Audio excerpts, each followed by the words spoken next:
Hi, it's Chris and welcome to something else Amiga-ish. This little girl is my pimp Amithlon machine. Don't you do videos on Amithlon all the time? I do. I've been requested at my actual work to bring in this computer because it has a 5¼ inch drive along with a 3.5, a 5.2 gig magneto optical cartridge drive, and a Compaq PD650 cartridge magneto optical rewritable CD-ROM disc. Why? Where I work, there's an attorney named Michael, hey Michael, who has some CAD code or something on a 5¼ inch disc, and he knows no one else besides this fat nerd who deals with old stuff that could possibly, maybe, read this disc. Now the Amithlon machine definitely won't read it. It might with the PC0 data type DOS driver, but inside of this thing is just a little bit of cables. I've neglected this so much. I just toss things in, we go SCSI, we go IDE, we have all sorts of things. I even have converters in here for SATA to IDE just sitting there. Along with hard drives, Amiga OS XL, load blend small, wrote myself a note. She's on a, I don't even know. But somewhere in here is an IDE hard drive that has Windows 98 on it, or it was on compact flash if I can remember. Yeah. The SCSI drive is of course the big hoss up here, which I might just remove because it's going to be a pain in the butt and it's going to cause issues. So we're going to just move this disk out. Pulling it from the card and the drive itself, it'll slide out the front. This is a Sony magneto optical disk drive. It takes these big old cartridges. Look, Mom, we just made some room. There's a power supply in here of unknown origin, unknown functionality, with all sorts of connectors that are just thrown in here. The combo 5¼ drive in the bottom here. Oh, it's the missing case front. That's cool. We'll just put that back, and now the face is complete. This is an Abit VP-6 Dual Processor Pentium 3 matching serial numbers, like they're one off. It has 1 stick of RAM in it. And God, she still works. I bought this brand new a long time ago. 1 gigahertz, 2 CPUs. And I forgot to plug in the hard drive. Are you stupid or something? All of this is just fluff. It's SATA connectors and everything else. We're going to shove that on top of the Compaq PD650 and get a little bit of cable management. Look at that. That looks a lot better. We have a hard drive light on the front. Windows 98 2nd edition. Yeah, I know, it's old. Skipping that disk check because we shut it down properly. This is a box of 3M double-sided high-density 5¼ inch floppy disks. This is a verbatim MF2 HD 1.44 meg 3.5. How this works with this combo drive is it's like a slot loading mechanism. You simply put a disk in and the button pops out. This is drive A, this is drive B. And it works really nice. To eject the disk, just push it out. Once this finally boots, I do have full sound under normal circumstances. And I have the Microsoft Windows 98 Plus pack with this space theme because it looked really cool and had some wild sounds. This is rotational 5400 RPM, circa 2000 era stuff. I do have a really good video card in it for the time. This is turn of the century stuff. This is a Compaq PD650. It looks a lot like a CD-ROM. And it kind of is. Inside is a magical little rainbow effect of, see those lines? Well, this is magneto optical. It is a single-sided, rewritable optical disc. Inside of this is a normal CD-ROM, except this mechanism right here scoots forward when you insert one of these cartridges, thus locking this to a square dude that when I double click on my computer, you will see an icon for not only a CD, but also a removable disc. I will now insert said cartridge and you'll see some lights appear. When one of them, I believe, goes green, the disc will appear magically here. The big old optical disc is this one. This is pre-DVD. This is a double-sided Hewlett-Packard disc, 5.2 gig per side, rewritable disc, 2048 bytes per sector. There's the side A, flip her over, there's the side B. This was significantly faster than this cartridge drive. There we go, orange and green. Now I can go removable disc, and there we go. So you'll see I have Creative Sound Blaster drivers on here. And you're thinking, wow, that is pretty neat. What is the size of this disc? Well, it's called PD disc, and it has 4 kilobytes in use and 632 megs free. There's some weird toilet paper math going on here. So if I were to want to write something like this Sound Blaster driver right here, I can just drag it over and it'll copy. You're thinking, wow, that was fast. No, now the disk is writing that data in the background to this cartridge. There it goes, it went, nope, still writing. There it goes, it went green. Now this file has been written to this optical drive. If I don't want it there, I can delete it, and it will delete. This will blip, there we go, and it's gone. 28.4 megs. So this file is 28.4 megs. I'm going to drag it over here, and it's copied already, and now it starts the writing process. You can see the double orange lights here, kind of just like a CD-ROM of the day. A little bit of dust on that unit because she's been living in the Indiana Jones archives forever.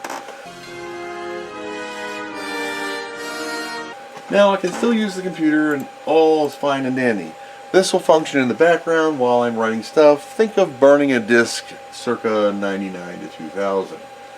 So, which leads us to the main issue and question of this machine and why I have to bring it into work. The said attorney needs some data off of a 5 1/4 inch drive. So I need to make sure the 5 1/4 inch drive works. So here we go. I have Ghost Portable Edition, Windows 98 bootable, 5 1/4. That's a perfect candidate. This simply goes in here and you push it. The button pops out, and of course, like anything Windows, you wait for it, because I'm writing this disk, remember, and I'll go to 5 1/4 B. B lights up, there's my floppy drive, full of stuff. You can see the disk was accessing. Okay, when I'm done with the disk, I simply push the button, a roller inside pulls it out. So we'll take one from the middle of the pile here, because I've never used any of these but one, and I bought them so long ago they are literally brand new. Our drive is done writing finally. So now we'll have the full 2 gigahertz dual core performance back. So we're going to go into this thing here, and we know what the disk looks like. And we're going to wait for my wonderful camera to focus thing. It's trying to read the disk. It is not formatted. You want to format it now? Yes, I do. Remember, this is Windows 98, 5.25, drive B. We're going to do a full format, and I call it Big Disk. Start. And just like any other format, the disk will start doing its thing. Hey Chris, can you access a 3.5 inch disk while that is actually running? You know, this isn't an Amiga. It doesn't multitask really. So the task swapping OS of Windows, yes you can. It task swaps. A, B, A, B, A, B. Can you see the lights here? And there's stuff on it. And there you go. I'm formatting a disk, and there's drive A. I have, looks like some SCSI crap on there. So it is capable of actually doing it, albeit a little slow, and it does some task swapping crap. There we go. We have a functional old machine with a 5 1/4 inch drive, 443K. Here we go. So we're going to go PD650 to a 5 1/4 inch drive, and it's copying, and she starts a writing. It sounds like a 3.5 inch floppy in there. And we crashed. Oh, darn. It's maybe because I was dicking around with the dual drives. Let's give it a proper memorial service. If you're hanging around yelling that, Chris, you didn't do an Amiga video. Oh God. I do other videos. And this does have my Commodore logos on it, the Amiga. And I think it looks pretty cool with the Macintosh Power X. And it used to have a fan in it. Cameras pick up all sorts of sounds. Like a fat guy squeaking in his chair that wasn't squeaking. And it did it. So, yes, while plausible to use both drives at the same time, I wouldn't recommend it because you saw what happened. It task swaps between the two drives. Now, since it's not running, of course, I can put this disk in there and use drive A as see fit. I can even copy from A to B on 30-year-old disks. Why not? This scroll wheel is literally rock hard. That's what she said. La, la, la, la, la. So that's your lesson in ancient PC junk. So here's drive B. We're going to copy drive B to drive A.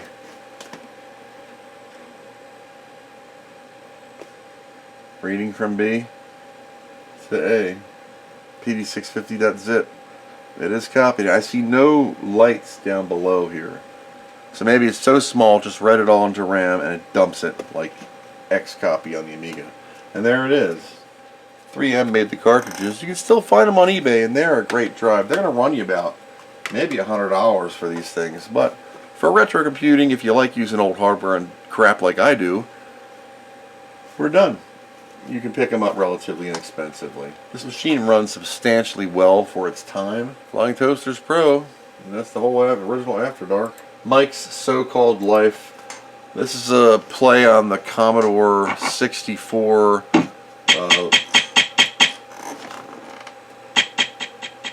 little computer people. Same thing, he has different rooms in his house and he's like this guy. Kind of looks like me with hair. If you remember this, Totally Twisted After Dark Berkeley System designs. And like I can make him like super busy. He's always doing something. He'll walk in another room, answers the phone, orders a pizza, whatever. Picture of his mom, goes to the bathroom. Just different rooms he has in his house. Gets something, he eats flies in his kitchen. I liked it a lot. I miss Windows 98. Great operating system. Second edition. Now we'll load Amithlon for you Amiga heads. This is my pimped Amithlon machine where I had the magneto optical and the... I think I even had the PC drives working.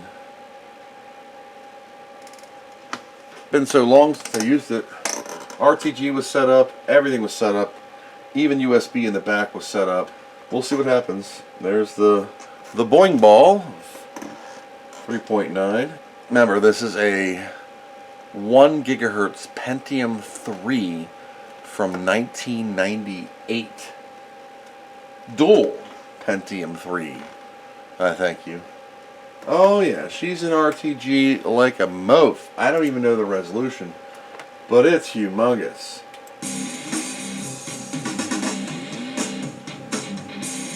There you go, RTG Amithlon machine, got Virus D running. I have a gig of RAM, 8 megs of chip. 1 gig of RAM, 8 megs of chip. I know it's tiny. That's what she said. So if we do sys pref screen mode. Oh, we are in 1280 by 1024 BGRA 32-bit 16.7 million color. How's that? And this is the actual floppy disk. You'll see with my PD650 zip file on there. And that's it. And I can read and write to it. Unfortunately, on Amithlon, when you eject the disk and put it in, it's got to remember it. So you always had to flush the toilet by rebooting the machine, the print screen R, or Control Amiga or whatever you're going to do. And that way it wouldn't read the data type. It's just PC0 drug into that. So anyway, so that is your trip down retro memory lane with my Windows 98 Amithlon 3.9 5¼ inch magneto optical dual floppy Pentium 3. I know it's kind of a useless video, but I figured I'd share when I had to do something, and it's kind of a unique opportunity to show off your Commodore gear at work. This thing weighs about, I don't know, probably 35 or 40 US pounds. I don't know what that is in metric, but the fins are plastic, or the fans are plastic, but they're like aluminized. And they are metal cases, and that hurt my fingernail. Dumbass. And they just screw into these massive heat sinks that I haven't cleaned in God knows how long. Do I have any air? Shut up, dog!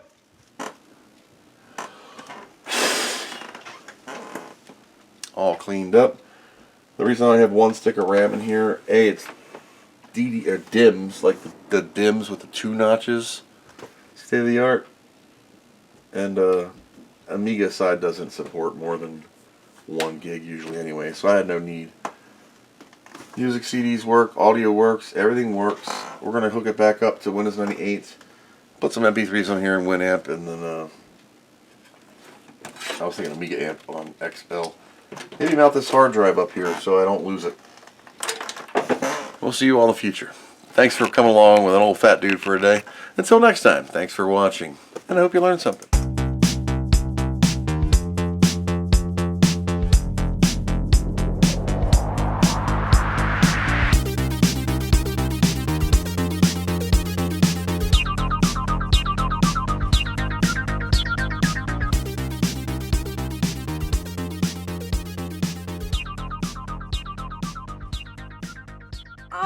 What do you know from funny, you bastard?